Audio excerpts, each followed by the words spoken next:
কোনো ধরনের প্রিপারেশন ছাড়াই পরীক্ষায় পাশ করার 101টি উপায়।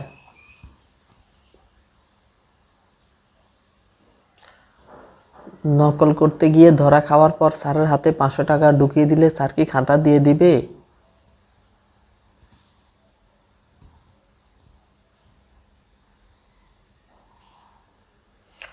কোনো প্রশ্নের উত্তর না জানা থাকলে সেটার পরিবর্তে খাতার ভিতর 20 টাকা ঢুকিয়ে দিলে স্যার কি পরীক্ষা পাশ করিয়ে দিবে?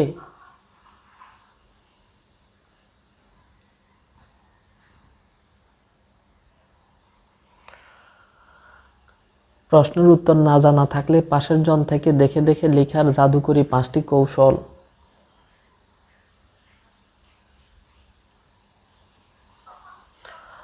পরীক্ষার আগের দিন রাতে সিলেবাস শেষ করার দাঁত ভাঙা উপায়।